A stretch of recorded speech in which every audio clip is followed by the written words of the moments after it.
Part 3. Livro de Abraão. Isaque disse ao pai Abraão: Pai, o que queres, meu filho? Respondeu. E o menino disse: Temos o fogo e a lenha, mas onde está o cordeiro para o holocausto? E Abraão respondeu: Deus providenciará o cordeiro para o holocausto, meu filho.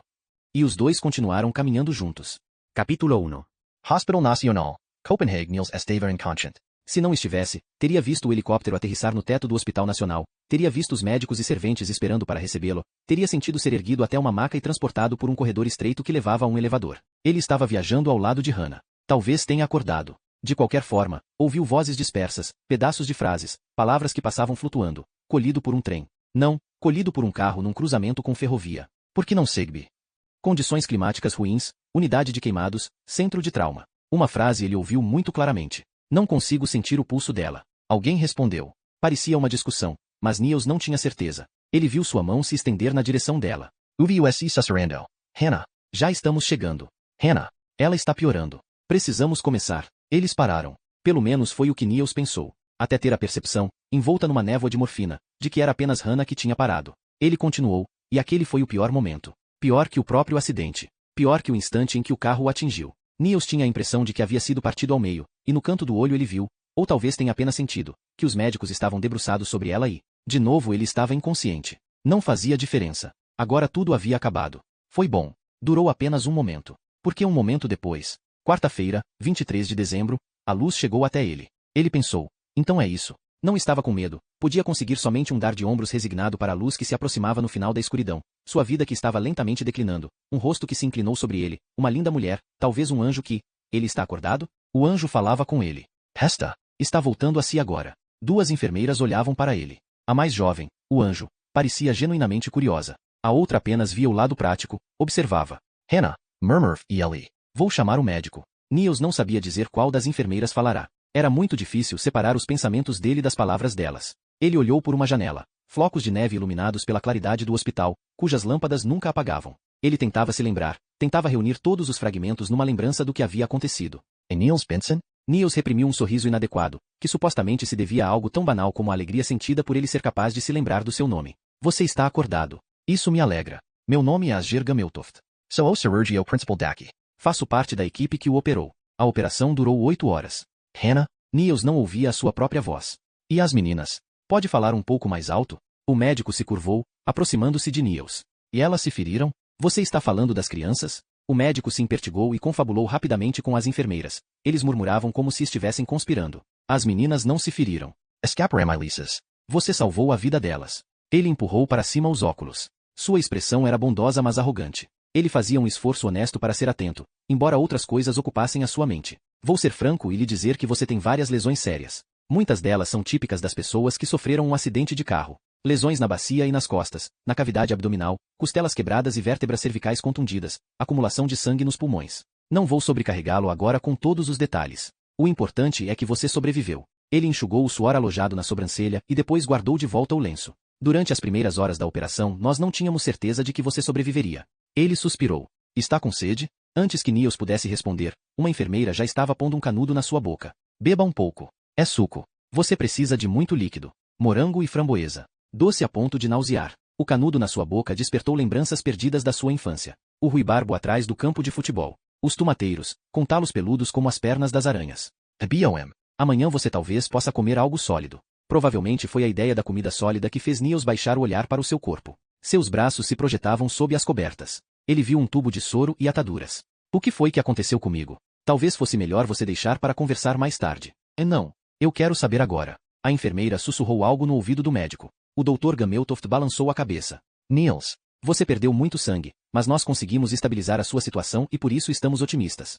Ele se corrigiu. Quer dizer, muito otimistas. Nós também descobrimos alguns acúmulos de sangue atípicos nas suas costas. Os médicos que o atenderam no local do acidente acharam que seriam queimaduras. E por isso o trouxeram para cá. Mas o que você tem nas costas não são queimaduras. Ele pigarreou. E inicialmente nós achamos que uma tatuagem antiga que você tinha havia gerado uma erupção. Mas o mais provável é que os vasinhos de sangue da pele, ou melhor, sob a pele, tenham se expandido ou... Vamos pedir para um dermatologista dar uma olhada nisso. Mas é muito comum haver uma infecção fúngica depois de uma operação. Isso é sinal de que o seu sistema imunológico está em ação. Mas no momento o que você precisa fazer é descansar. É provável que nós tenhamos de voltar a operá-lo, mas por enquanto a coisa mais importante para você é ter paz e sossego. É como nós costumamos dizer aqui, o melhor médico é o seu próprio corpo. O médico meneou a cabeça, o que aparentemente indicava que a conversa tinha se encerrado. Niels tentu ditlo. Elisa suru. Hannah. Eu não consigo ouvir o que você está dizendo. Niels tentou reunir toda a sua energia para falar. Hannah. O Dr. Gameltoft continuava sem ouvir. O nome dela era composto de sons demasiadamente indistintos que quase não eram outra coisa senão ar. Niels tentou mais uma vez. Você precisa descansar. O médico já ia sair, mas mudou de ideia e de novo chegou bem perto. Você ficou inconsciente por quase 72 horas. Teve lesões sérias. Precisa descansar. 72 horas? Niels olhou pela janela. Era como se a data tivesse despertado o seu cerebro adormecido. 72 horas. Quarta-feira. Sim, hoje é quarta-feira, 23 de dezembro. Você esteve ausente por 3 dias. Sexta-feira. O que vai acontecer na sexta-feira? O médico olhou para a enfermeira. Os olhos deles mantiveram uma conversa que Niels não entendeu, mas isso não tinha importância. Ele precisava sair dali. Ir para o mais longe possível. Ele olhou pela janela e imaginou como faria isso. Era impossível andar. Ou será que não? Ele olhou em torno de si. O médico havia deixado o quarto. A enfermeira jovem veio até Niels. Você precisa entender que é muito comum ter lapsos de memória depois de um acidente grave. Mas a sua memória vai voltar lentamente. Esses lapsos não significam uma lesão cerebral importante. Eu tenho certeza de que você vai se recuperar totalmente. Hannah? A enfermeira mais velha apresentou uma explicação. Niels ouviu uma versão um tanto distorcida do que ela havia dito. Ele está falando da namorada. Hannah, calma. Você precisa relaxar. Me conte. A enfermeira jovem olhou para o estômago dele. Fazendo um grande esforço, ele virou a cabeça e também olhou para baixo. Então viu que ele estava agarrando com muita força o pulso dela. Suas unhas estavam cravadas na pele dela. Ou uma coisa de cada vez. Certo? A coisa mais importante agora é você readquirir a sua resistência. Me fail. Nós vamos chamar um médico. Niels. Espere um minuto. A enfermeira mais velha desapareceu. Niels precisou lutar para não dormir. Ele queria esperar até o jaleco branco novo chegar para lhe dizer algumas palavras alentadoras e lhe dar um sedativo. Queria sentir a enfermeira pegar na sua mão e apertá-la com genuína simpatia enquanto o médico dava a Niels a notícia que ele já sabia. A notícia que havia muito tempo ele lera nos olhos da enfermeira jovem quando ela tentou não olhar para ele. A notícia de que Hannah estava morta. Capítulo 2. Centro de Trauma, Hospital Nacional. Copenhague. Hannah se sentia melhor que nunca. Um sentimento explosivo de liberdade. Ela era capaz de pensar com muita clareza, sem nenhum limite. Ali havia espaço para os seus pensamentos. Quinta-feira, 24 de dezembro. Uma faixa de escuridão numa luz avassaladora. Hannah viru o rosto. Não se importava. Até que acidentalmente pensou em Niels. Então a escuridão se expandiu e não lhe era possível fazer nada, apenas permitir que ela tragasse. Eu acabei de experimentar uma coisa incrível. Formas nebulosas, quase oníricas, num quarto branco. Uma das formas se aproximou. Inclinou-se sobre ela. Um brilho nos olhos. Ela voltou. O quê? Venha ver. Murmúrios em volta dela. Espantoso. Alguém riu aliviado. Que mulher resistente. As vozes estavam ficando mais altas. Especialmente uma voz feminina. As outras formas chegaram até ela. Ligaram coisas ao seu corpo, que tinha a interferência de diversas máquinas, e falavam em voz baixa enquanto se concentravam no trabalho. É inacreditável, disse alguém. Outra pessoa disse que ela precisava ser estabilizada. A quem eles estavam se referindo com aquele ela? Eles aproximaram luzes dos seus olhos. Espetaram agulhas nas suas mãos. Ela ouviu um bip soar debilmente no quarto. Onde? Seria Hannah sussurrando? Não havia nenhuma reação. Ela tentou limpar a garganta. Só então sentiu seu corpo. E o encontro não foi prazeroso. Uma dor abrasadora no peito e na garganta. Uma sensação de dormência nas pernas. A voz estava mais baixa. Onde é que? Hannah foi interrompida pelo som de um helicóptero. Ao olhar pela janela, ela ouviu se afastar. O Hospital Nacional. Claro. Ela está tentando dizer alguma coisa. Rostos a olhavam. Ela estava deitada imóvel, reunindo forças para tirar as pernas da cama. Precisava encontrar Niels e adverti-lo. Mas isso era impossível. Ela não conseguia se mexer. Não por causa de dores. Seu corpo estava paralisado. Você está me ouvindo? Alguém falava com ela. Uma frenética voz masculina que tentava ser gentil. Hannah Lund? Você está ouvindo o que eu digo? Estou. Você ficou inconsciente por muitos dias. Ficou mais que inconsciente. Você sabe onde está?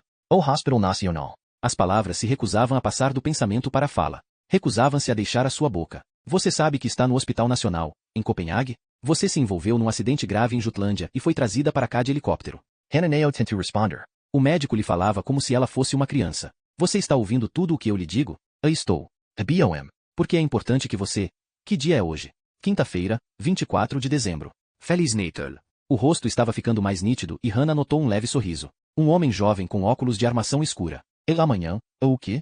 Onde é que está o Niels? Ela está falando do amigo. O homem que também se envolveu no acidente, disse uma voz. Onde é que está o Niels? Ela se soergueu e derrubou o suporte do soro, e só então percebeu que tinha conseguido girar suas pernas até elas ficarem para fora da cama. Dor de cabeça. Parecia que ela havia batido a cabeça em alguma coisa. Talvez no chão ou no suporte do soro. A porta abriu. Jalecos brancos entraram apressados. Mais rostos anônimos, bem intencionados. Uma voz disse, ela está em estado de choque. Precisa. Hananeo uviu o nome do sedativo que queriam lidar. Mosli okaru que avos tinharazeo. Ela estava em estado de choque. Seu cérebro era uma confusão de pensamentos desconexos. Durante breves intervalos de tempo ela sentia cada artéria e cada veia do seu corpo, assim como o sangue que se agitava no seu cérebro. Então ela se ouviu dizer, eu não estou em estado de choque. Puseram-na de novo na cama. Ela foi incapaz de resistir. Uma voz tranquilizante, quase arrastada, disse, você sofreu um grave acidente de carro. Um carro em alta velocidade a atropelou. E amanhã? Você precisa descansar, Hannah. Quando o sol se puser. Niels. Empreste atenção, Hannah. OSU marido, ou USU amigo, está vivo. Vocês dois precisam descansar. O que é isso? Novamente a voz sussurrante. Podemos ir pouco mais depressa? Não. Uma sensação de calor na sua mão. Que dia é hoje? Nós já falamos isso. É quinta-feira de manhã. Véspera de Natal. Mas você não devia estar pensando em nada, além de descansar um pouco. Vocês dois tiveram muita sorte. Nós estamos lhe dando um medicamento. Vai ajudá-la a relaxar. A voz ficou pastosa. Hannah ainda uvia, embora as palavras não tivessem sentido. O remédio estava dominando o seu corpo. Ela lutou contra ele, mas era uma luta desigual e a escuridão voltou. Libertando-a. Capítulo 3. UTI, Hospital Nacional. Copenhague acordar era como uma escalada interminável para chegar à vida, deixando para trás a morte. A luz lhe feria os olhos. Era como se o seu corpo fosse submetido à força gravitacional do reino da morte, bem mais forte que a da terra. Deve ter sido assim que Lázaro se sentiu quando Jesus o fez voltar à vida. Pensou Niels apertando os olhos e percebendo como seu corpo estava sendo pressionado contra o colchão, para o chão, para a terra. Sua respiração estava pesada. Ele olhou em volta. O hospital. Sempre o hospital. Ele fechou os olhos. Deixou-se cair. Quinta-feira, 24 de dezembro, Niels? Ele reconheceu a voz. Niels. A cabeça calva. Os olhos bondosos que lhe lembravam os do seu pai. Você está me ouvindo? Ei, Willie. Seu tio. Willie? Eu já vim aqui algumas vezes. Você estava inconsciente, meu filho. Foi muito bom o seu pai e a sua mãe não terem visto você assim. Eles não teriam suportado. Niels sorriu. Willie era praticamente o único remanescente da sua família. Pelo menos o único de quem ele gostava. Você pode me dizer onde a Katrine está trabalhando? Ela está fora do país? Eu quero ligar para ela. Niels balançou a cabeça. Ah não. Eu ligo para ela quando estiver melhor. Tudo bem, meu filho. Você vai ficar bom. Os médicos também dizem isso. Você é forte. Sempre foi um garoto forte. O queridinho do seu pai. Niels quis voltar para a escuridão e para aquela sensação de peso. Lunch. Enquanto se deixava cair ouvia a tagarelice de Willie. Ele falava sobre flores. E chocolate. E todos os membros da família que tinham morrido. Era uma voz agradável para acompanhá-lo na sua descida para a escuridão. Feliz Natal, disse alguém. O canto. Talvez ele já estivesse sonhando. E Niels Benson? Um homem de jaleco. Um homem jovem. Parecia que aquele lugar tinha um número infinito de homens de jaleco. Onde estava o tio Willie? Ele havia estado ali ou não? O desconsolado buquê de flores na mesa era uma prova da visita. Somente Willie era capaz de aparecer no hospital como um buque mais adequado a velorio. Você está me ouvindo? Indagou o homem de jaleco. Estou. Tenho uma boa notícia. Niels tentou se concentrar. Parecia que um véu se estendera diante dos seus olhos, fazendo-se sentir como se ele estivesse olhando debaixo d'água. Boa notícia. Sobre a sua namorada. Hannah? Pergunta Niels. Ela não morreu. Não morreu? Ela vai ficar boa, Niels. O homem sorriu. É uma coisa muito incomum, voltar à vida 2 vezes. Sou médico, por isso raramente uso a palavra de milagre. Mas se alguma vez eu testemunhei pessoalmente um milagre, foi certamente quando a sua namorada abriu os olhos, algumas horas atrás. Pode até ser que ela não tenha sofrido nenhuma lesão permanente. Namorada. A palavra aborreceu Niels. O médico estava dizendo mais alguma coisa, mas Niels já não ouviu. Eu quero vê-la. Ele falou alto e claramente. Vamos ter de providenciar isso. Assim que for possível. Eu preciso vê-la. Primeiro você vai ter de esperar aqui por mais um tempinho. O médico trocou um olhar com uma enfermeira. Não pronunciou uma única palavra, mas Niels não tinha dúvida do que ele quis dizer. Não posso continuar aqui falando com esse paciente. Tenho outras coisas para fazer. Você vai ter de explicar a ele que ele precisa ficar aqui. A enfermeira se aproximou. Acho que isso não vai ser possível agora, Niels. Vocês não estão na mesma ala do hospital. A sua namorada foi levada para o departamento de cardiologia, que fica longe, lá. Ela apontou para a ala que se via através da janela. O hospital tinha sido construído na forma de um H incompleto, e assim 2 pacientes podiam ficar muito longe um do outro embora estivessem no mesmo prédio. Tão longe que era impossível ver as pessoas atrás das janelas do outro lado. Toda vez que deslocamos um paciente aumentamos o risco de estresse e complicações. Será preciso esperar um pouco. Isso é para o seu próprio bem. Contatamos os membros da família de vocês dois. Mas é importante. Talvez nós possamos providenciar um contato telefônico. O que você acha disso? Ela sorriu e tocou na atadura da sua cabeça. Ótimo. Ela foi embora. Niels olhou para a ala oposta do prédio. Então deixou sua memória assumir o controle. O Mar do Norte. O trem de carga. A loja de conveniência. O acidente. O que quer que você faça, Niels, não importa. Você vai acabar no Hospital Nacional daqui a 6 dias. Foi o que Hannah disse. Por causa do sistema. E Niels Benson? Niels foi sacudido abruptamente de seus pensamentos. Quanto tempo tinha se passado? O homem se apresentou. Meu nome é Jren Weiss. Sou dermatologista. Esse jovem é meu aluno e visita os pacientes comigo. Um homem mais jovem e de óculos estava ao lado do médico. Me pediram para dar uma olhada nas suas costas. E agora? Foi para isso que eu vim. Ele Sorio. Eu não faço parte da equipe. O Hospital Nacional não tem mais um departamento de dermatologia. Mas eles resolveram que você não devia ficar indo de um lado para outro para ver diversos médicos. Eu não vou poder fazer um exame detalhado agora. Só vou dar uma olhada para determinar se será preciso fazer algum tipo de tratamento e, se for o caso, o que devemos fazer. Você poderia se virar de bruços? Sem esperar a resposta e usando um tom de voz que fez Niels se sentir um bebezinho, o dermatologista olhou para a enfermeira e disse, certo? Vamos virá-lo de brucos. O Dr. Weiss calçou luvas de borracha. Niels havia resolvido não olhar enquanto estivessem se ocupando dele. A enfermeira tirou a sua camiseta. O dermatologista se santo. Examinou-o demoradamente. Niels achou humilhante aquele tempo de espera. O senhor precisa de alguma coisa? O aluno se aproximou do médico. Ah não, obrigado. Isso é rápido. Espero que não esteja muito desconfortável. O último comentário foi dirigido a Niels. Niels não disse nada enquanto o médico tocava as suas costas. E alguma sensibilidade? Coceira? Ah não. Nada. Quando foi que você fez isso? O que o senhor quer dizer? A tatuagem. Ou, o dermatologista ficou em silêncio. Isso é uma tatuagem? Eu não tenho tatuagens. Niels não viu que o médico não estava acreditando nele. Você tem certeza? Nem uma tatuagem com rena? Você já viajou para o exterior? Eu quero ver isso. Deve ser tatuagem mesmo. O aluno estava decidido a externar a sua opinião. Falava em voz baixa para o médico. Ou seria uma mancha mongólica? Ou eu não tenho tatuagem nas costas. Niels tentou falar mais alto, mas isso era difícil por ele estar naquela posição desajeitada, com o rosto no travesseiro. Você não retirou uma tatuagem? Indigo o dermatologista. Você já teve problemas com infecções fúngicas? Ah não. Niels não podia dizer se o médico estava conversando com o aluno, com as enfermeiras ou com ele quando murmurou. Um leve inchaço da epiderme. Sinais de variação de pigmento e inflamação. Eu quero ver. Niels tentou esse virus. Se você não se importar em esperar um momento. O Dr. Weiss raspou as costas de Niels com algo afiado. Eu preciso colher uma amostra. Está doendo? Pesta. Não há muita coisa para olhar. Vamos virá-lo de volta? Não. Eu quero ver. Silêncio. O médico não estava muito inclinado a atendê-lo. Niels percebeu a sua oposição. Tudo bem, mas vamos precisar de 2 espelhos. Niels ficou como estava enquanto as enfermeiras trouxeram para o quarto 2 enormes espelhos. A operação de colocá-los nos devidos lugares levou algum tempo. E assim ela parece pior do que é, avisou o dermatologista. Não fique impressionado. Com o tratamento certo, talvez uma pomada de cortisona, você ficará bom em pouco tempo. Niels olhou para suas costas. A marca já havia ficado parecida com as outras, estendendo-se de um ombro ao outro. O desenho começava a se revelar. Mesmo sem ver os números, Niels sabia que eles estavam lá. 1, 13, 1, 6. 36. O médico se endireitou e olhou para o seu aluno. Eu já vi isso antes, disse ele. Onde? Perguntou o aluno. O que é que o senhor está querendo dizer? Indagou Niels, insistindo em olhar o médico diretamente. O senhor já viu isso antes? Onde? Muito tempo atrás. Mas o quê? O médico se levantou. Vou ter de fazer uma pesquisa, depois volto aqui. Ele meneou a cabeça para o aluno. Sem dirigir a Niels uma única palavra, saíram ambos do quarto. Capítulo 4.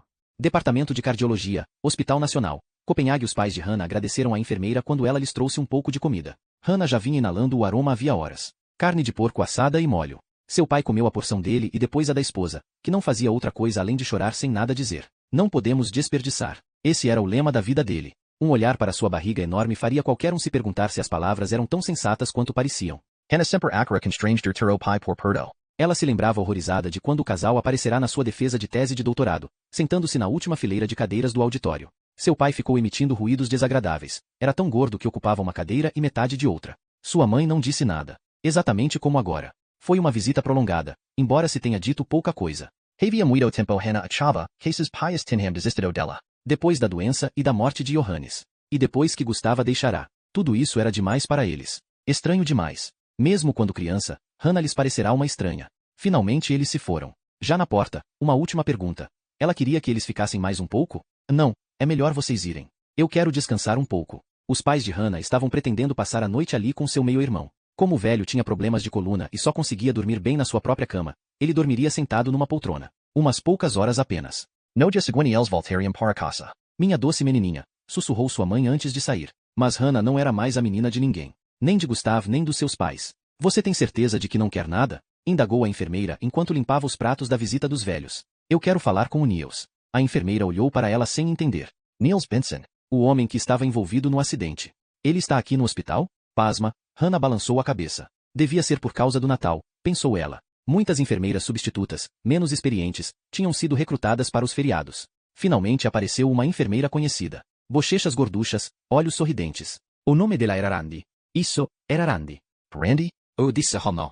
Você está acordada? Eu quero conversar com o Niels. Sim, you say. Mas ele está cochilando o tempo todo, assim como você. Tomou sedativos e por isso está sonolento. Acorda durante 10 minutos e depois cai no sono por 3 ou 4 horas. Nós não poderíamos conversar por telefone? É realmente importante. Randy Sorio. A coisa mais importante para vocês dois é voltar a ficar fortes. Eu tenho ou não tenho razão. Ela tomou a mão de Hannah. Mas eu vou tentar providenciar isso. Você gostaria que eu fosse vê-lo? Tentasse marcar uma hora para vocês se falarem por telefone? Gostaria. Por favor.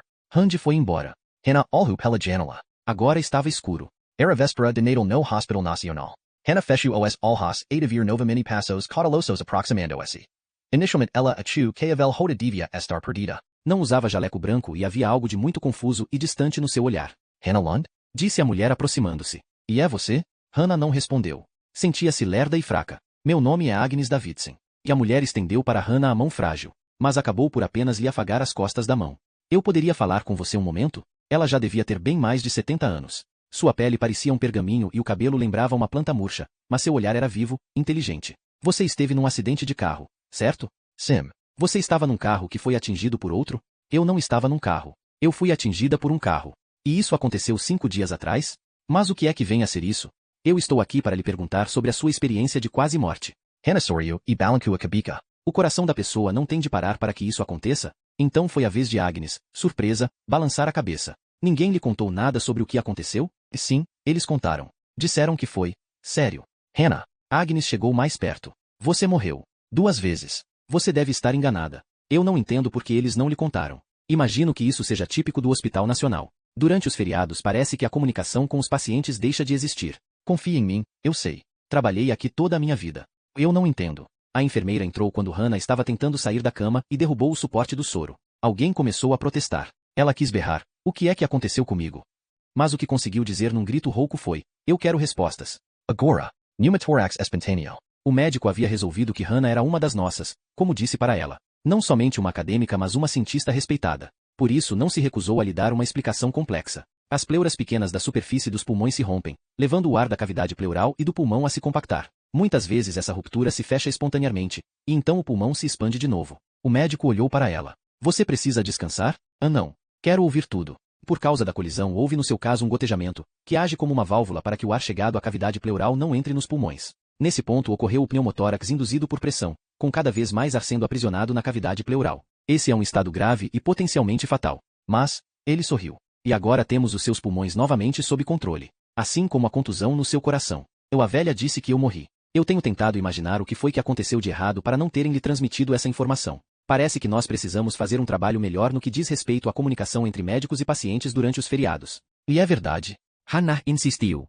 E you, Mori? Ele respirou fundo, como se a culpa da parada cardíaca de Hannah tivesse sido dele. More. Já deviam ter lhe dito isso há muito tempo. Eu lhe peço perdão. Seu coração parou. 2 vezes. Da primeira vez nós conseguimos fazê-lo bater novamente depois de alguns minutos. Mas quando eu pus você na mesa? Mesa? Ou a mesa de operações? Seu coração parou novamente. Na verdade, ele sorriu e balançou a cabeça. Nós achamos que você tinha morrido. Ou por quanto tempo? Quase 9 minutos. Isso é extremamente raro. Silêncio. Eu fiquei morta durante 9 minutos? Ele pigarreou. Olhou para o relógio. Você pode confiar na Agnes. Quer dizer, se quiser conversar com ela. Se não, diga a ela que vá embora. Ela está sentada na sala, esperando você acordar. Que dia é hoje? E ainda é véspera de Natal. Ele sorriu com simpatia. Imagino que você não terá um grande Natal este ano. Mas nos feriados eles sempre procuram fazer algo especial na cozinha do hospital. Quanto tempo eu devo ficar aqui? Vamos ver como as coisas evoluem. Ele se levantou com uma expressão estranha, que talvez fosse a sua tentativa de sorrir novamente. Capítulo 5. UTI, Hospital Nacional, Copenhague, Niels. Niels acordou com um solavanco e olhou aturdido à sua volta. Ele ainda não tinha visto aquela enfermeira. Como é que você está? Perguntou ela. Quem é você? Que dia é hoje? Meu nome é Randy. Eu trabalho na ala de cardiologia, onde a sua namorada é paciente. Hannah. Como é que ela está? Ela vai ficar bem. Tem perguntado por você. Você gostaria de falar com ela pelo telefone? Que dia é hoje? Randy arriscou um sorriso amável. Vocês dois estão sempre fazendo essa pergunta. Tem alguma coisa que vocês precisam fazer num dia determinado? Niels tentou se sentar, mas sentiu tanta dor no quadril e no ombro que desistiu. Fique aí e eu vou trazer um telefone. Volto em 2 segundos. Ela saiu do quarto. Niels tentou novamente se sentar. Precisava ter controle sobre seu corpo, descobrir como mexer pernas e braços o suficiente para poder fugir. Ir para longe do hospital. Ele pensou nos participantes da Paralimpíada. Alguns não tinham braços ou pernas e, no entanto, eram capazes de realizar coisas formidáveis. Certamente ele poderia arrastar sua carcaça até a rua e então pegar um táxi. Randy voltou com um telefone. Tudo bem. Cá estou eu. Ela digitou o número. É a Randy. Eu estou aqui com o amigo da Hannah. Ela está acordada? Não está no quarto. E foi levada por quem? Ela ouviu com ar preocupado. Tudo bem. Ela desligou o aparelho e olhou para Niels. Alguém levou a sua namorada embora do quarto. Ou eu não estou entendendo. Nemio. A menos que ela tenha piorado. O que é que você quer dizer com piorado? Randy saiu do quarto depois de prometer voltar logo. Vinda lá de fora, Niels ouviu uma voz que lhe pareceu muito conhecida. Autoconfiante, brusca, capaz de ser encantadora quando seu dono assim resolvesse. Niels fechou os olhos e fingiu estar dormindo. O que não lhe foi nada difícil. Então ouviu passos se aproximando. Loção após barba Hugo Boss. Um leve vestígio de perfume feminino no paletó. Benson? Cicero Somerstead. Benson? Você está me ouvindo? Não. Você não está parecendo muito bem. Somerstead neo falu durante muitos minutos. Apenas ficou ali sentado. Niels fingiu estar bem longe. BOM. Amanhã eu volto. Niels. Espero que você fique bem. E eu? Somerstead peru repentinamente. Depois se inclinou e murmurou. Você estava certo, droga. Sobre Veneza. Não sei como é que você ficou sabendo. Mas você tinha razão. Somerstead se levantou. Resmungou alguma coisa sobre o que Niels havia lhe dito, que o Hospital Nacional seria o próximo local de assassinato. Depois, silêncio total. Niels se convenceu de que seu chefe havia ido embora. Do contrário, ele teria adormecido.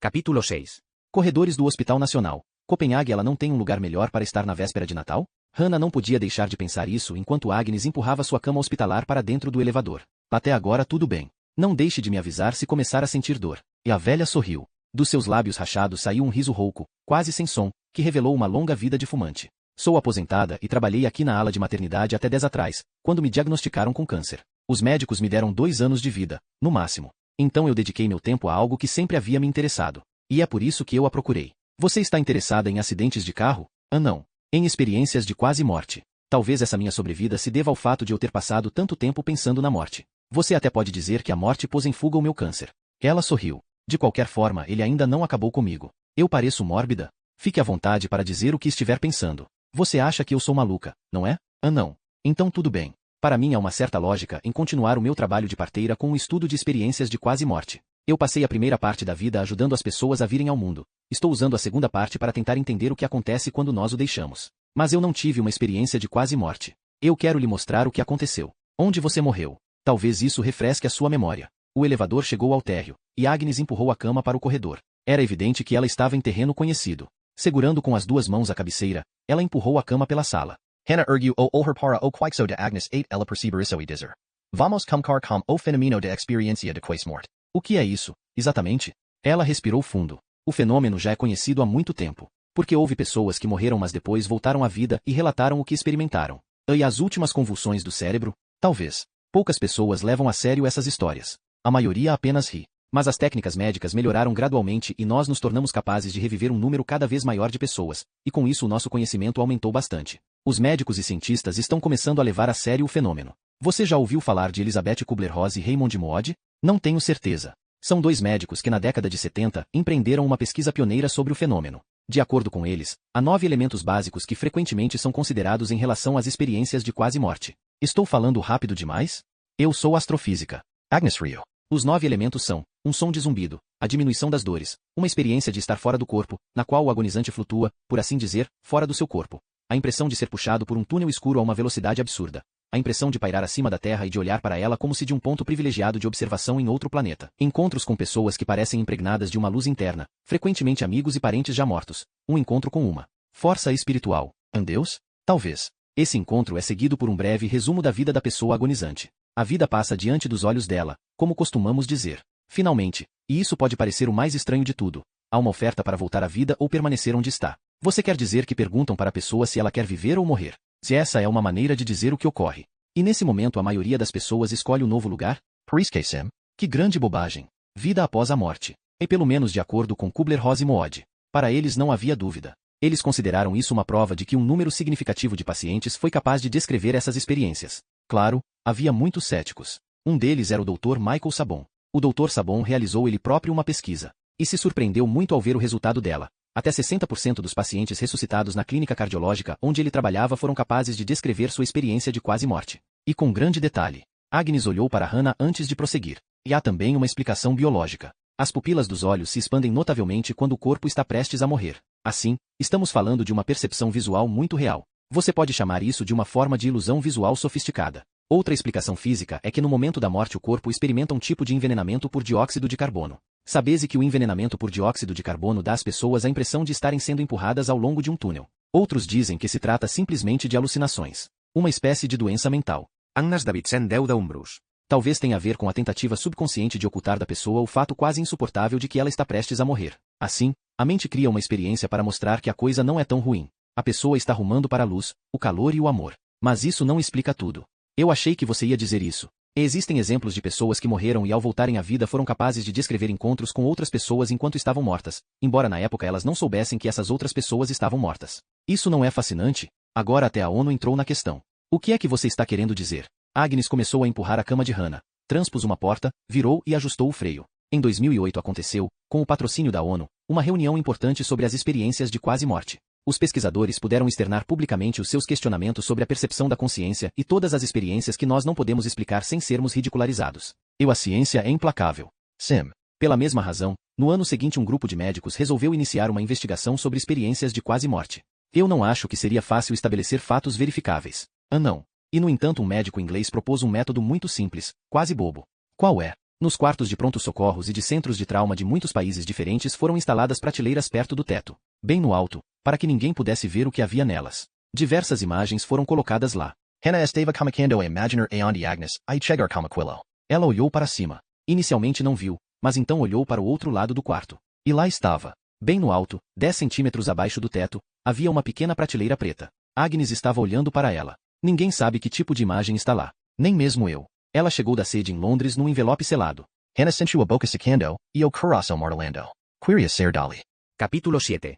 UTI, Hospital Nacional, Copenhague. Uma enfermeira entrou no quarto. Isto é para você, Niels. Ela estava com um livro na mão.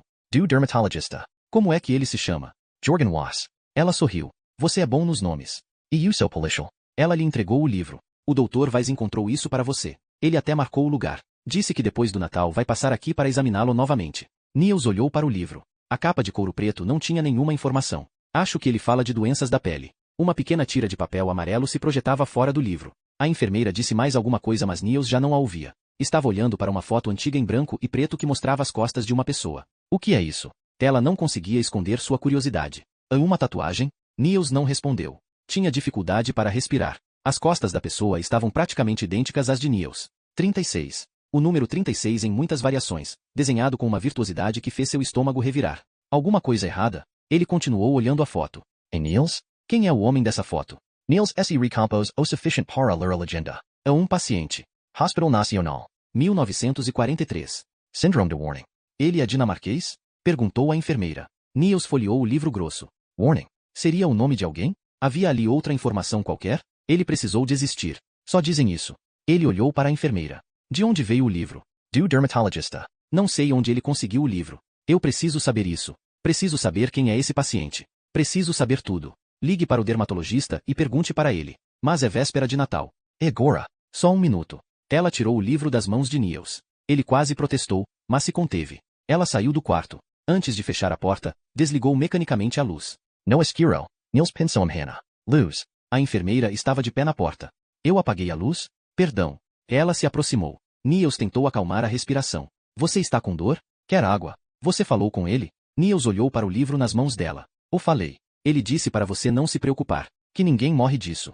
Ela sorriu. Niels achou que na verdade ela não tinha falado com o médico. Ele vem ver você depois do Natal. Ela lhe devolveu o livro. Quer ler mais? De novo Niels estudou a foto, esperando ver mais alguma coisa. Um corpo magro. Braços estendidos lateralmente. O homem estava de pé quando tiraram a foto. Branco e preto. Síndrome de Warning. Talvez Warning fosse o nome do paciente. Niels sentiu como estava cansado. No hospital há algum tipo de arquivo? Sim, há. Arquivos muito grandes. Você já viu esses arquivos? 2 vezes em 15 anos. Mas nós não vamos lá embaixo agora. Agora nós vamos dormir. e desfrutar o Natal. Okay. Niels? Ela pegou o livro e o pôs longe de Niels. O homem da foto era paciente da dermatologia neste hospital, disse Niels. Um paciente do Hospital Nacional. É o que está aqui. Nós nem sabemos o nome dele. Warning. Syndrome de Warning. Warning também pode ser o médico que descobriu a doença. Ela puxou as cobertas até os ombros dele, como uma mãe solícita. Capítulo 8. Centro de Trauma, Hospital Nacional. Copenhague. Agnes pegou uma caderneta e começou a ler em voz alta. Relatórios de experiências de quase morte vividas por outras pessoas. Ou veja essa, por exemplo. É uma versão editada de uma experiência de quase morte. Foi vivida por uma americana, que a documentou muito bem. Eu traduzi o texto para o dinamarquês. Se a linguagem está meio deselegante, a culpa não é da Kimberly Clark Sharp. Kimberly Clark Sharp. Temos de remontar à década de 50, quando ela sofreu um ataque cardíaco sério e teve um colapso. Caiu numa calçada, sem respirar e sem pulso. Ouça isto. A primeira coisa de que eu me lembro foi de uma mulher gritar em pânico. Não sinto o pulso dela. Ela está sem pulso. Mas eu me sentia bem. Bem, mesmo. Na verdade eu achei que nunca tinha me sentido tão bem na minha vida. Tinha uma sensação de grande calma e de estar ligada às coisas, de uma forma que nunca me havia acontecido. Eu não via nada mas ouvia tudo. As vozes das pessoas debruçadas sobre mim.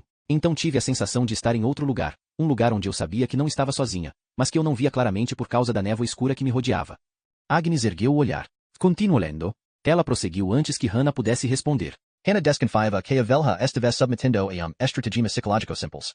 Ao comentar com ela as experiências de quais morte outras pessoas. Agnes faria sentir que não era tão estranho passar por algo assim. E isso, por sua vez, poderia levar Hannah a se dispor a falar sobre sua própria experiência. O estratagema estava funcionando. De repente eu ouvi uma enorme explosão embaixo de mim. Uma explosão de luz que encheu a minha visão. Eu estava no centro da luz, e a névoa tinha desaparecido totalmente. Eu via todo o universo, refletido em camadas infinitas. Era a eternidade se mostrando para mim. A luz era mais forte que 100 sóis, mas não me queimou. Eu nunca tinha visto Deus antes, mas reconheci aquela luz como a luz de Deus. Eu compreendi a luz, embora não tivesse palavras para ela. Nós não nos comunicamos em dinamarquês ou em outra língua. A comunicação foi num nível totalmente diferente do que aqui acontece quando nos comunicamos com uma coisa tão banal como a linguagem. Estava mais para a música ou a matemática. Com um esforço, Hannah ergueu a cabeça do travesseiro. É isso mesmo que ela escreveu? É. Agnes olhou para ela. Hesitant. Depois continuou lendo. Ou uma linguagem não verbal. E eu sabia as respostas para todas as grandes perguntas, as perguntas que beiram o clichê. Por que nós estamos aqui? Para aprender. Qual é o significado da vida? Amar. Era como se eu estivesse sendo lembrada de alguma coisa que eu já sabia mas tinha esquecido. Então eu percebi que era hora de voltar. Agnes fez uma pausa para tomar fôlego. E veja como Kimberly Clark Sharp conclui o relatório dela. Eu quase não suportava a ideia. Depois de ver tudo aquilo, depois de encontrar Deus, eu realmente precisava voltar para o mundo antigo? Mas não havia nada a fazer. Eu precisava voltar. Então, pela primeira vez, vi meu corpo e entendi que eu já não fazia parte daquele corpo. Eu não tinha ligação com ele. O que eu entendi naquele momento foi que o meu eu não fazia parte do meu corpo. A minha consciência, a minha personalidade, as minhas lembranças, estavam num outro lugar, não na prisão de carne que o meu corpo representava.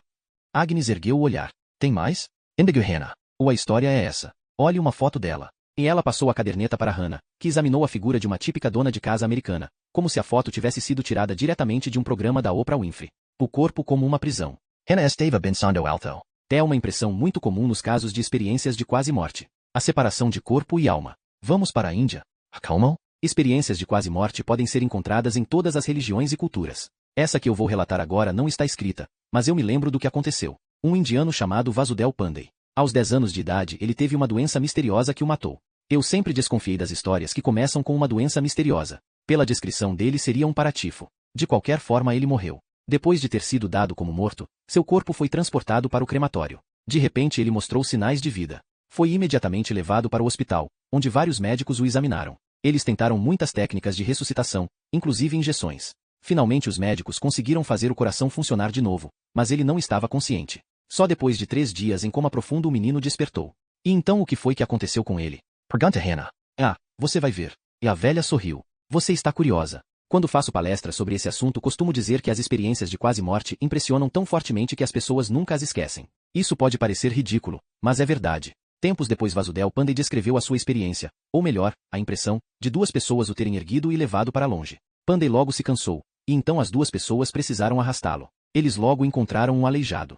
Hannah riu. Um aleijado? Eu sei que é engraçado. Mas foi assim que ele descreveu o homem. O aleijado estava furioso e começou a berrar com os 2 homens que tinham levado Pandey. Eu pedi para vocês o jardineiro chamado Pandey, disse ele. Olhem para o que vocês me trouxeram. Eu preciso de um jardineiro. Mas vocês aparecem aqui com um menino chamado Pandey. Parece uma comédia.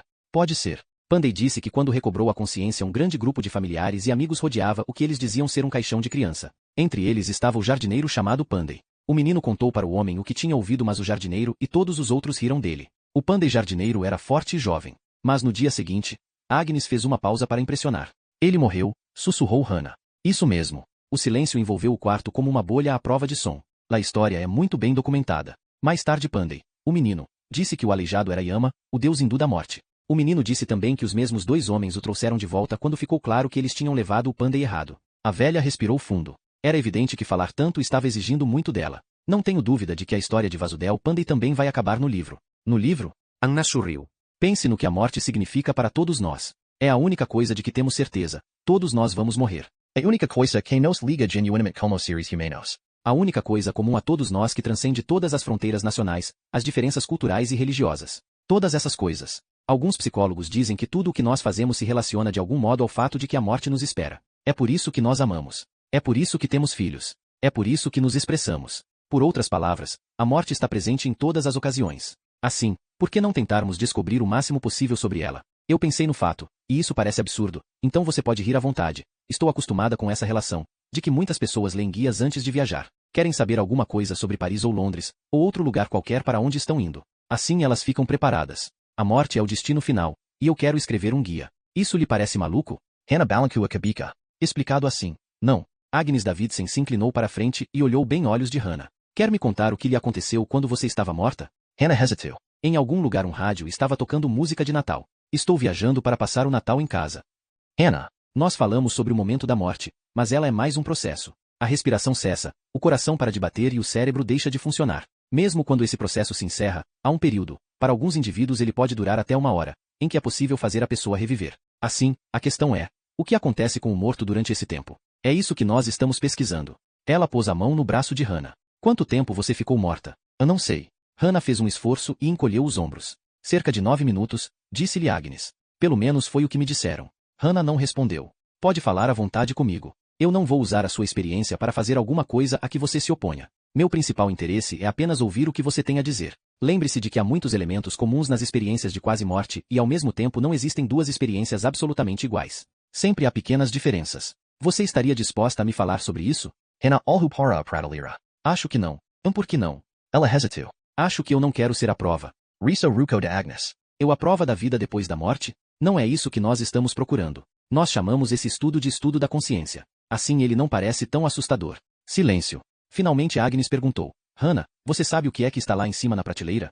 Você viu? Agnes tentou outra abordagem. Você acredita em Deus? Eu não sei. Eu pergunto porque muita gente interpreta a experiência de quase morte, o vislumbre que elas tiveram do que pode ser uma vida após a morte, como uma prova definitiva da existência de Deus. Na minha opinião as duas coisas devem ser separadas. Nesse ponto eu discordo dos meus colegas. No meio mundo é possível imaginar uma vida, após a morte que neo envolve Deus. O que é que você quer dizer? A coisa mais importante para mim é provar a existência de uma consciência separada do corpo. Atualmente parece que nós acreditamos cada vez mais que tudo pode ser explicado, analisado e categorizado. Hannah fechou os olhos. Pensou em Johannes. Em como ele era. Na sua figura. Nos últimos meses ela se pegara várias vezes tendo dificuldade se lembrar do rosto dele. Faltavam detalhes, então ela recorria às fotos. Na primeira vez que isso aconteceu, no final do verão do ano anterior, ela havia ficado arrasada. Sentia-se como uma assassina. Muitas vezes ela pensara no fato de que embora Johannes estivesse morto, de certo modo ele continuava vivo. Na lembrança dela. Bastava fechar os olhos e vê-lo bem diante dela, em pessoa.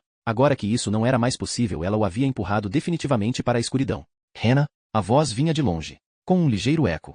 Fique de olhos fechados, se assim é melhor para você. Hannah não disse nada. Manteve os olhos fechados e tentou se acostumar à escuridão cerrada em torno dela. Eu me vi dentro de uma escuridão impenetrável. Hannah ouviu Agnes abrir a bolsa e tirar de lá alguma coisa. Talvez um gravador. Ou uma caneta. Em torno de mim havia ar, de todos os lados. Mas depois, na obscuridade, uma nesga de luz surgiu e começou a aumentar. A princípio era apenas uma listra branca. Como uma única linha de giz num enorme campo de futebol. Um campo negro. Uma coisa plana. Você entende? Entendo. Tela se ampliou lentamente e se transformou numa espécie de abertura. A luz invadia tudo. Era suave e agradável. Agnes estava respirando calmamente. Hannah não abriu os olhos. Agora ela teria de falar. Eu não estava me movendo por conta própria. Fui erguida e me puxaram. Como se tivessem me amarrado cordas, embora eu não as visse. Havia uma quietude que eu nunca experimentara em outro lugar. Uma calma tão... Não, eu estava plenamente consciente. Pensava com muita clareza. Hannah sorriu aquila lembranca. E Agnes tu uma palmadinha maternal no breco dela. E então o que foi que aconteceu? Eu pensei no Niels. Seu marido? Hannah peru para pensa. Niels é meu marido? Você começou a voltar. É. Mas não do mesmo modo. Estava mais escuro. Então o que foi que aconteceu? Hannah parecia estar à beira das lágrimas. Então eu estava pairando sobre mim mesma. E olhando os médicos trabalhando e trabalhando no meu corpo. Parecia tão estranho. Tão desagradável. Branco e arruinado. Fio. Você estava pairando sobre você mesma? Ou estava? Nesta sala? É. Você ficou surpresa com alguma coisa que viu? Hannah neo disse nada. Hannah, sim. Ou o quê? Ou uma imagem. Uma imagem de um bebê nu. Uma ilustração. Um bebê listrado. Listrado? É. Como aquela coisa do Flower Power. Vermelho, amarelo, verde, azul, todas as cores do arco-íris. As cores mais vivas. E então você acordou? Ah não. Então tudo ficou preto. E eu desapareci. Hannah abriu os olhos e enxugou as lágrimas. Agnes estava sorrindo para ela. Tudo bem. Então se apresse. Disse Hannah. Eu sou astrofísica. Sei o que é esperar pela prova. Agnes saiu. E Hannah ficou sozinha por um minuto. Então Agnes voltou com uma escada. Ela subiu. A escada deslizou uns 5 centímetros no chão de linóleo. E Agnes olhou para baixo amedrontada. Talvez fosse melhor você pedir a alguém para firmar a escada. Disse Hannah. Não. Está tudo bem. Agnes Davidson subiu os últimos degraus e pegou o papel que estava na prateleira. Sem olhar para ele, desceu e ficou diante de Hannah. Você está pronta? Capítulo 9. UTI, Hospital Nacional. Copenhague. Niels começara implorando à enfermeira da noite que lhe emprestasse um computador. Ela se negou a fazer isso, dizendo que era véspera de Natal. Ele precisou ameaçá-la, dizendo-lhe para abrir o armário e tirar de lá sua arma e as algemas. Ela riu, balançando a cabeça, mas voltou com o laptop. Os dedos de Niels mal conseguiam tocar as teclas. Syndrome de Warning. Enter. Síndrome aparecia muitas vezes, mas síndrome de Warning apenas umas poucas. Niels clicou em um dos links. A mesma imagem do livro. O homem magro, de cabelo curto e escuro e pernas finas. Lá estava ele, nu, de costas para o fotógrafo. Niels leu o texto. Doença da pele. É rara e normalmente se liga à histeria religiosa. A síndrome de Warning começa com linhas rebaixadas ou faixas finas de pele avermelhada que depois se tornam brancas, lisas, brilhantes e mais rebaixadas. Essas linhas ou faixas são explicadas como uma reação a mudanças no peso ou na massa muscular e na tensão da pele. Niels lamentou não estar com os óculos de leitura. Aumentou a claridade da tela e continuou lendo. O primeiro caso conhecido foi na América do Sul, em 1942. Depois houve 2 casos nos Estados Unidos e por fim um caso no Hospital Nacional, na Dinamarca. Thorkild Warning. Telegrafista. Coisa estranha. Normalmente uma síndrome recebe o nome do primeiro paciente conhecido. Ou do médico que a descobriu. O coração de Niels falhou uma batida. Ele voltou à leitura, na maioria dos casos, considerada fatal, afetando os órgãos do corpo. Mas não no caso de Thorkild Warning. Ele recebeu alta do hospital. Sobreviveu. 23h15, quinta-feira, 24 de dezembro. A enfermeira encarregada da ala endireitou o jaleco branco e dirigiu a Niels um olhar de poucos amigos. Mas por que não? Pergunta Niels. Eu tenho um nome. Thorkild Warning. E ele deve ter morrido há muito tempo. Nós temos de obedecer às leis sobre privacidade. Niels e olhava insistentmente. A enfermeira por isso hesitar. E se você for comigo? Ou talvez a gente consiga que um médico vá lá conosco. Então Niels mudou de tática e elevou um pouco a voz. Escute aqui. Eu preciso ir lá embaixo nos arquivos. Isso é de suma importância. Quem faz as normas não sou eu, disse ela. Uma enfermeira só pode entrar nos arquivos se um médico solicitar um registro médico específico. O que dificilmente acontece. E além disso agora é noite. E véspera de Natal. O lugar está trancado. Niels suspirou. Pressioná-la não levaria a nada. Claro que não. E ele estava apenas fingindo ser ignorante na questão. Claro que os arquivos com os registros dos pacientes, no porão do Hospital Nacional, não seriam acessíveis a qualquer um. Doenças, tratamentos médicos e a causa da morte eram inegavelmente a mais confidencial informação pessoal imaginável. Ele pensou no que Casper, na sede da polícia, diria se um passante qualquer pedisse para acessar os arquivos de casos da polícia. E você não pode arrumar uma chave? Sr. Benson, o senhor não está entendendo. Entre todos os milhares de empregados do hospital, apenas 2 ou 3 têm acesso aos arquivos. Aquilo é território do Barney. Bjorn? O arquivista. Todos os pacientes admitidos no hospital nos últimos 70 anos estão arquivados. Todos os testes de sangue foram registrados. Todas as pílulas que um paciente tomou entraram no complicado sistema que muito poucas pessoas conseguem entender. Mas Barney é uma delas? Ele poderia encontrar as coisas até dormindo. Pede-se uma senha? Estamos falando de um banco de dados computadorizado, certo? Só do ano 2000 para cá. O que é que você quer dizer com só do ano 2000 para cá? Niels percebeu a impaciência na sua voz. Os registros médicos só foram informatizados em 2000. O resto faz parte de um arquivo antiquado. Em papel, em pastas. Isso deve ocupar muito espaço. 15 quilômetros. Mais de 15 quilômetros de prateleiras. Parece que sai caro demais registrar todos os dados num computador. Há quem diga que levaria até 10 anos para completar a transferência. Assim, os arquivos são compostos por armários metálicos, estantes, gavetas, fichas e registros de pacientes. Lá dentro fica todo um mundo. Segredos de Todos e de Tudo. Astrid Lindgren, a autora de Pippi Meia Longa, deu à luz secretamente neste hospital. Tenho certeza de que há um registro disso, também. Niels olhou para a enfermeira e viu a animação nos seus olhos, que tinham ganhado vida. Então sinto muito. Ela deu de ombros. Posso fazer alguma outra coisa por você? Ah, não. Obrigado, de qualquer forma. Eu posso ficar um pouco com o livro? Claro. Ela saiu, deixando-o na alvura do quarto. Niels abriu o livro e olhou para a foto das costas de Thorkild Vorning. Sentiu novamente o estômago revirar. 36. Não havia nada sobre Thorkild Vorning no texto. Niels folheou todo o livro, correndo os olhos pelas páginas na esperança de esbarrar em algo que ele pudesse usar. Havia muita coisa sobre queimaduras. Fotos horrendas. As crianças da escola francesa da Alameda Frederiksberg, em Copenhague. Na primavera de 1945, a escola foi bombardeada por engano pela Força Aérea Real. 104 pessoas morreram queimadas. 86 crianças. Muitas sofreram queimaduras medonhas. Heavy artigos sobre todos os tipos de doença de pele. Foi no item Doenças Raras que Niels encontrou a síndrome de Vorning. Ele não conseguiu ver mais nada. Seu corpo simplesmente se recusou. A última coisa que fez foi deslizar o livro para debaixo do travesseiro. Warning resmungo ele. Vorning recebeu alta. Ele sobreviveu. Sobreviveu. Capítulo 10. 23h22, quinta-feira, 24 de dezembro. Talvez Hannah tivesse sonhado. Ela abriu os olhos. Sabia que havia estado dormindo, pelo menos. Olhou para si, para a mão que teimosamente agarrava um papel. Nomes, sites da internet recomendados por Agnes, para ela visitar quando estivesse melhor. YouTube, Dr. Bruce Grayson falando nas Nações Unidas. Também no YouTube, Dr. Sam Parnia no MSNBC. Era real. O estudo de experiências de quase morte estava sendo realizado em todo o mundo. Hannah tinha visto a prova. Prova de que a consciência podia existir separada do corpo. Hannah era a prova. Ela queria voltar. Era a única coisa de que tinha certeza. Voltar para o lugar onde sua consciência existia fora do corpo. O lugar onde ela poderia encontrar Johannes. Os pensamentos ricocheteavam dentro do seu cérebro, que durante todos aqueles anos tinha conseguido manter intacta uma inteligência problemática. Uma inteligência que a tornará uma estranha para sua família, para os amigos, para a própria vida, e que encontrou seu primeiro lar no Instituto Niels Bohr. Aquele foi um período bom. Sobretudo no Kimiko, antes da entrada de Gustav Messina. Eles não deviam ter tido um filho. Era uma desvantagem grande demais para uma pessoa suportar. E desvantagem era a palavra certa. Ter uma tal sobrecarga de inteligência era uma desvantagem. Não havia dúvida quanto a isso. Ela absolutamente não se incomodaria de deixar o mundo para trás. Então tudo se encaixou. Como uma equação. Valores que pareciam inconciliáveis se uniram diante dos seus olhos. Hannah estava deitada na cama agarrando o papel com os nomes de cientistas americanos e ingleses enquanto recapitulava todos os elementos.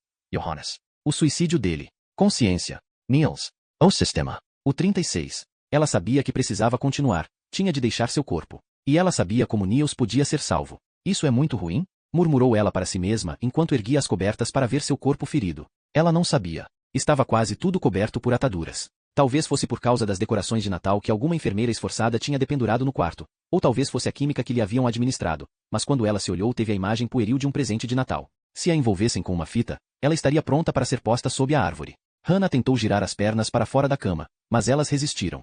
Ora! Tentou novamente. Dessa vez pôs no esforço toda a sua energia. O suor frio que porejou na sua pele seguiu-se a dor, na nuca, descendo pela coluna, até as coxas. Ela persistiu e tirou as pernas da cama. Ficou quieta. Depois, com um movimento rápido, tirou o soro da mão. Sentiu o sangue morno descer por entre os dedos e apertou a outra mão sobre a picada para estancar o fluxo. Depois se encaminhou para a porta. Até mesmo o Hospital Nacional estava economizando energia. A luz só acendeu quando Hannah passou capengando diante de um sensor. Uma enfermeira apressada cruzou com ela no final do corredor. Fora isso, a ala estava deserta. Hannah andava com muita dificuldade. Tinha a impressão de que puxavam a sua panturrilha. Era como se o chão estivesse tentando se apoderar da sua perna. Ela não tinha ideia da sua localização no prédio do hospital. 2 médicos vinham na direção dela. Hannah abriu a porta de uma sala e entrou, fechando a porta atrás de si. Ficou esperando.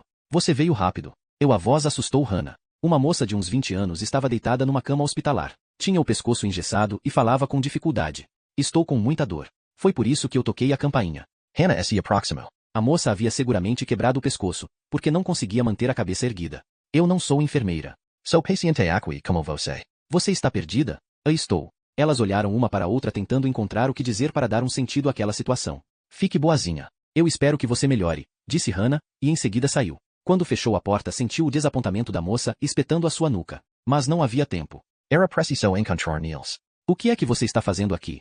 Hannah havia trombado com uma enfermeira. Você devia estar na cama. A mulher tentou ser amável, mas a irritação e o cansaço estavam logo abaixo da superfície. Eu preciso encontrar.